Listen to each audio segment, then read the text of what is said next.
Bitter criticism, match day, soccer day, um, Chile, Bolivia, bitter criticism. But I'm going to read some CGTN right to the end. Whoa.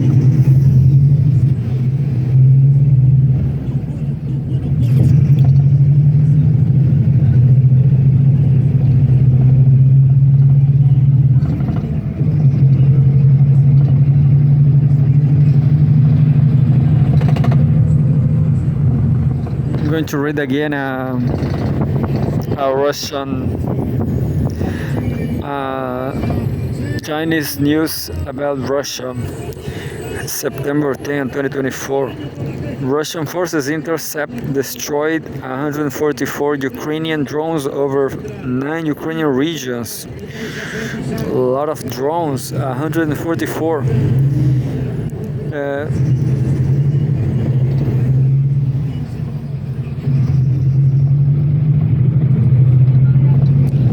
This image shows a police investigator works in the yard of a damaged residential building following a drone attack in Romanskoye in Moscow region.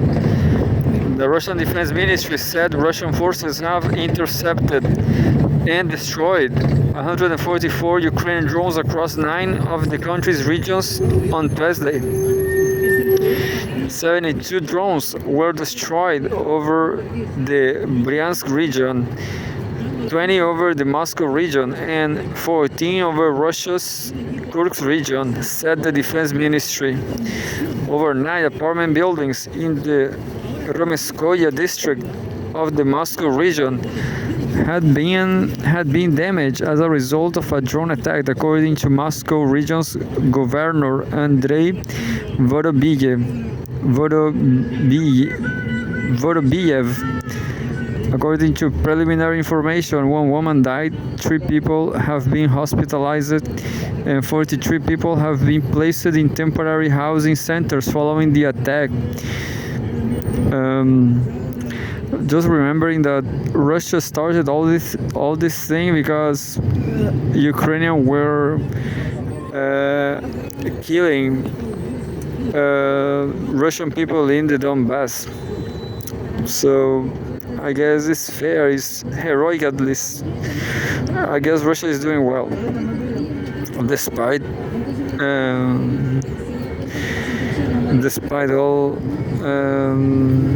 all this attack. According to preliminary information, 1 woman died.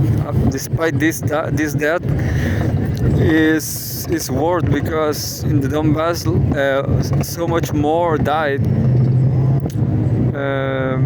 3 people have been hospitalized and 43 people have been placed in temporary housing centers following the attack. The defense ministry added that 13 drones were destroyed over the Tula region, 8 over the Belgorod region, 7 over the Kaluga region, 5 over the Voronezh region, 4 over the Lipetsk region, and 1 over the Ariol region. We have another photograph.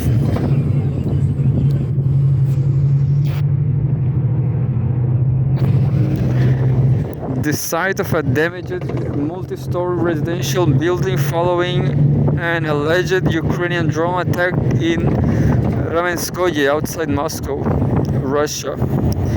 Kremlin spokesman Dmitry Peskov said that the drone attack was another reminder of the real nature of Ukraine's political leadership, which he said was made up of Russia's enemies. Quote, "There is no way that nighttime strikes on residential neighborhoods can be associated with military action," said Peskov. Quote, "The Kiev regime continues to demonstrate its nature. They are our enemies, and we must continue this special military operation to protect ourselves from such actions," he said. Kiev has said Russia had attacked Kiev has said Russia had attacked it overnight with 46 drones, of which 38 were destroyed. There was no immediate comment from Ukraine about Tuesday attacks. Both sides deny targeting civilians.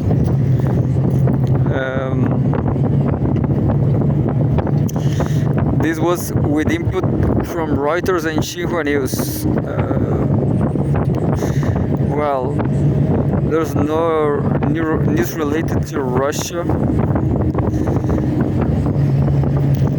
I'm going to see to read something from Gaza, I guess.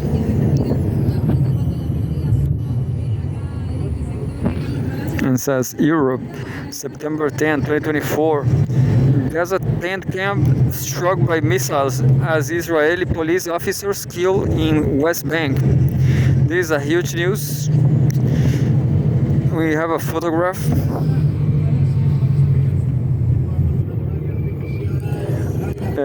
People inspect the site following Israeli strikes on the tent camp at the Al-Mawasi area in Khan Yunis.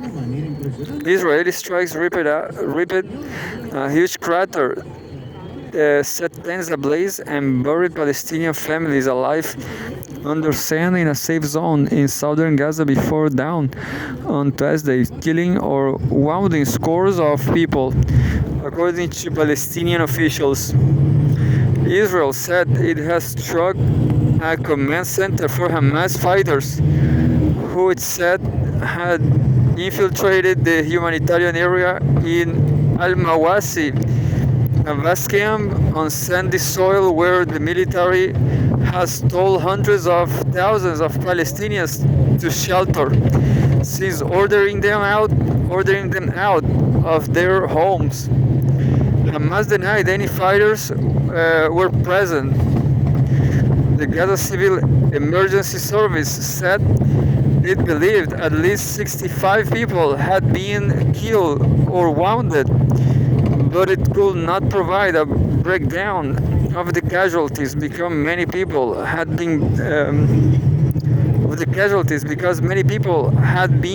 buried and were still missing under the sand. Israel disputed the casualty figures. The Hamas-run Gaza government media office put the number of fatalities at more than 40. It said that at least 60 others were wounded in the strikes and many remained missing. Hamas, the Islamist group that controlled Gaza before the conflict, denied Israeli allegations that gunmen were present in the targeted area and rejected accusations it exploited civil areas for military purposes. Israeli police officers gunned down. The Israeli police officers were killed on Sunday when their vehicle came under fire near the city of Hebron in the occupied West Bank. Israeli officials said, adding to days of violence in the Palestinian territory. Following the attack in the area of the Idna Tarakumia Junction, security forces surrounded a house in Hebron and killed a Palestinian suspected of carrying out the shooting. The military said hundreds of Israeli troops have been carried out raids across the West Bank since last Wednesday in one of their largest actions in the area in months, which Israel says it is aimed at rooting out Iranian-backed Islamist militants. UNGA to vote on Palestinian draft resolution.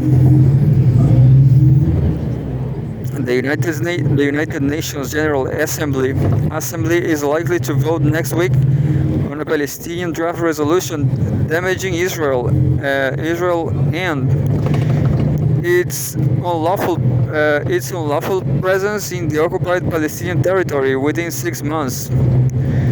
The key aim at the draft resolution, written by the Palestinian Authority and seen by Reuters, is to welcome a July advisory opinion by the International Court of Justice that said Israel's occupation of Palestinian territories and settlements is illegal and should be withdrawn.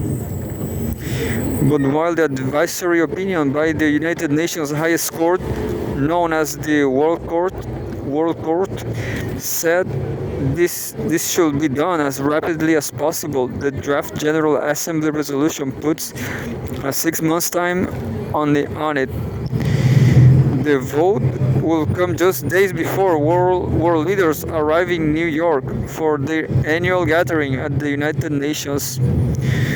Israel's UN ambassador Danny Danon called on the General Assembly to quote, reject this disgraceful resolution outright and instead adopt a resolution condemning Hamas and calling for immediate release of all hostages. The ICJ advisory opinion was not binding but carries weight under international law and many weaken support for Israel. A General Assembly resolution also is not binding but carries political weight. Israel captured the West Bank, Gaza Strip, and East Jerusalem, areas of historic Palestine which the Palestinians want for a state. In the 1967 Middle East war and has since built settlements in the West Bank and steadily expanded them.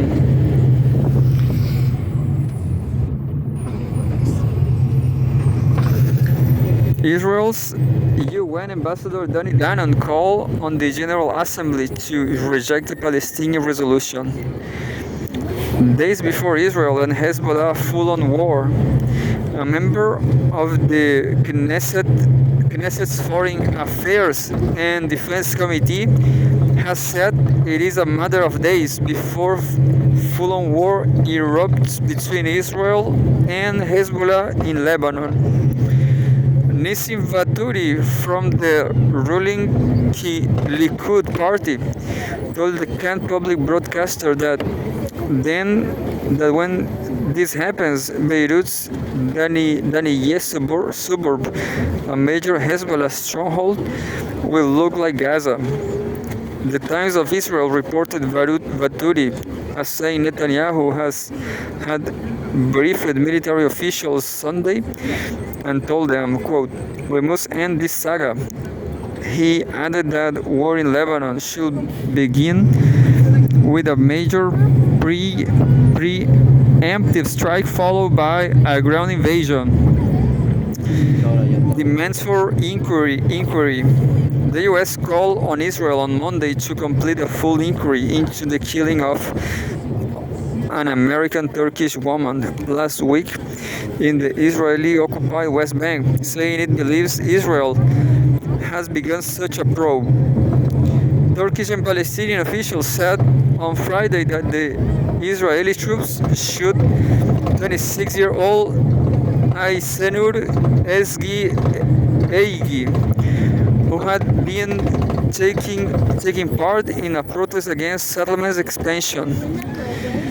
Quote, "Our understanding is that our partners in Israel are looking into the circumstances of what happened, and we expect them to make their findings public, and expect that whatever those findings are, expect them to be true, thorough and transparent." U.S. State Department Deputy Spokesperson Vedant Patel told a news briefing. White House National Security Spokesman John Kirby later said Israel was understood to be moving swiftly on this investigation and was expected to present its findings and conclusions in the coming days. Palestinian news agency WAFA said the incident took place during a regular protest march by activists in Beita, a village near Nablus that has seen repeated attacks on Palestinians by Jewish settlements.